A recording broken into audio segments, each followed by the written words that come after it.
Hello, everyone, and welcome back again to our channel, Tutoring Made Easy. The goal of this channel is to help as many people as possible to make math enjoyable and easy.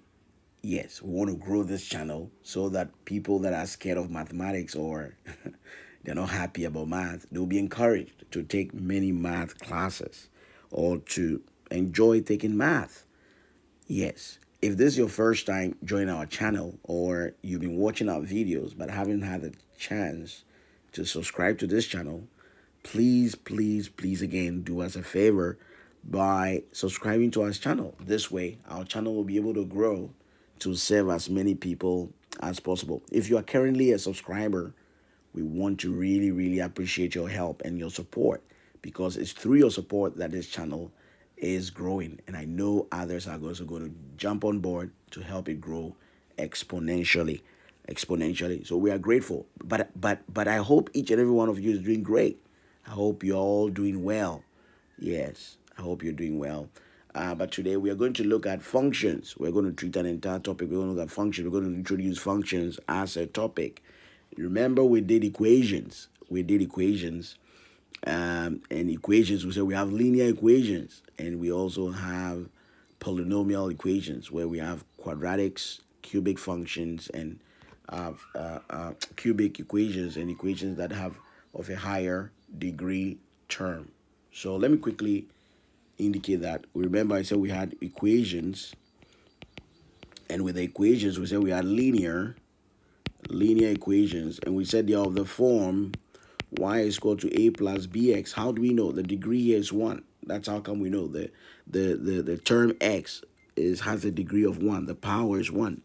That is an indicator that it's a linear expression or an equation. It's an equation if there's an equal to sign in there. Once there's an equal to sign and the degree here is 1, it is a linear equation. We also mentioned that under equations we have polynomial equations, and we can categorize that under quadratic, what we call quadratic equations, which are of the form ax squared plus bx plus c equal to 0.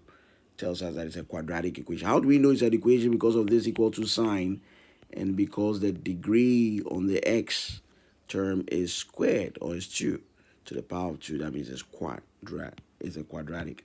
Now the other part is cubic. It's a cubic equation. If it's a cubic equation, it could be of the form ax cubed plus bx squared plus cx plus d equals to 0. The term here is the degree is 3. That's why it's called a cubic equation. But today we're going to do an entirely different thing altogether. And what we are doing today is functions. Sorry, it's functions. And with functions, we are also saying that with functions, they are also mathematical. They are also mathematical expressions. They are mathematical expressions, and they are of the form. Of the form. They are of the form. They are of the form f of x. Anytime you see this kind of expression, they're talking about a function, f of x. Or you see something called g of x, or h of x, or p of x, or m of x. They are all functions. Or you can also sometimes see y. They'll say y equals to something. That tells you it's also what? A function. It's also a function. As a result of that, let's look quickly at, we are still on functions. Now we can also break that down into linear functions. Just the same way we have linear equation, we have linear function. Now the difference between that is the form it takes. We write that one as maybe f of x is equal to a plus bx. It's a linear function because the degree to this term is 1. And it's also a function because of this expression f of x. So it's a linear function because of f of x, and also because of this degree term. The degree term is 1. Now the other category will be a polynomial functions, or a polynomic or a polynomic functions. And under this category, We can also further break it down into what we had. We said we can have a quadratic function, not an equation, a function. So how do we write that? It will take the form f of x is equal to um, ax squared plus bx plus c. Why is this a quadratic function and not an equation? It's a quadratic function because the degree to this term is 2, and also because of this expression here, f of x. It can also be written as y is equal to ax squared plus bx plus c. Now, the next one is what we call the cubic. It can also be a cubic function. It could also be what? It could also be a cubic function. Cubic function. And how do we write that? We can write that of the form maybe f of x is ax cubed plus bx squared plus cx plus d. It is also a cubic function because the power here is 3, and then the equation and the function is expressed as f of x. Now, the other other type of function we can have is exponential function. We can have what we call an exponential function.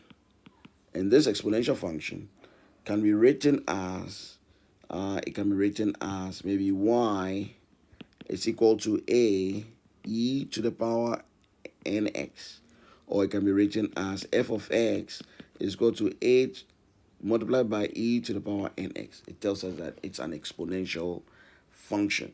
Now we also have what we call a logarithmic function. I nearly bit my tongue right there.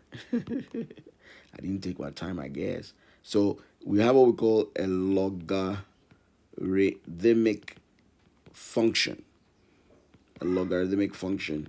And that can take the form, maybe y is equal to log ax to the power of n to the base 10, right? So, or maybe f of x is equal to log to the base 2 a multiplied by x to the power of n.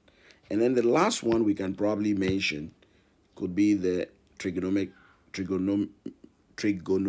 function. A trigonometric function. I don't know, if you're in the US, maybe I'm lacking cheese.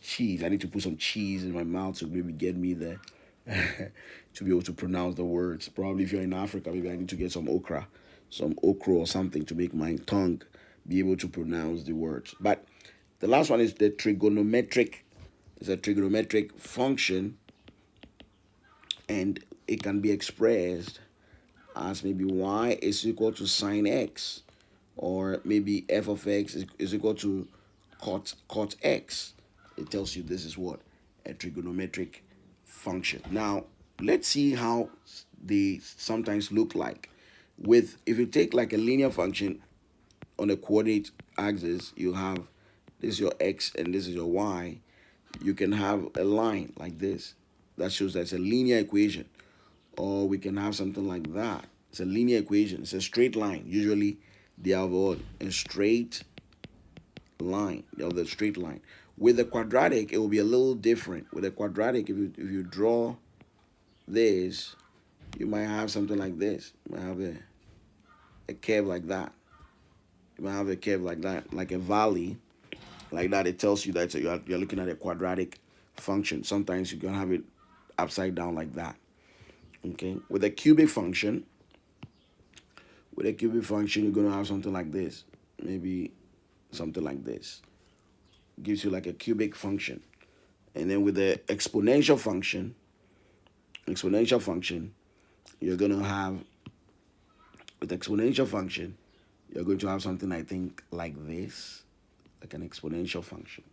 And then with the a logarithmic function, this one here, a logarithmic function, you can have it like this.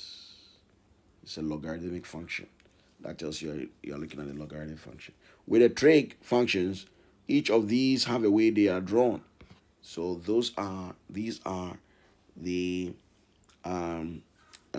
the drawings and how they all look like, and then how they are expressed. the form in which they're expressed. Now, the last thing we're going to look at is we can look at maybe an open function. When a function is open, it's usually like this. It's open. There are no restrictions. If you have like a, if you also have a closed function, it can be half open. It can either be a half open function. It can be a half open function, which usually can be either on the, it can be this half open and half closed. Yeah, so half open, or you can have a half closed function, a half closed function, half closed function. So half open, and then you have a half closed function right there. Then you can also have, we're saying that these two gives us this closed function, a closed function. A closed function. So, or we can have a full closed function. If it's fully closed, or let me just categorize this as half closed function, a half closed function. If it's fully closed, then we are looking at this. It is fully closed. It's a fully closed function. If we're looking at a continuous function, you know, when we drew the quadratic function, remember when we drew the quadratic function like this, the quadratic function, we did that. You see, there's no breakages. It's continuous. There's no break in it. But if we look at a discontinuous, no break. So we say no break or no hole. There's no hole in it. But if we look at a discontinuous function, if you look at a discontinuous function like this, you are going to have what? Sometimes you're drawing and then there's a hole. So you can see that there's a hole here. There's a hole. That's a hole, or a break. There's a break in there. So we've looked at certain concepts: open function, closed, half closed function, fully closed, continuous function, and a discontinuous function.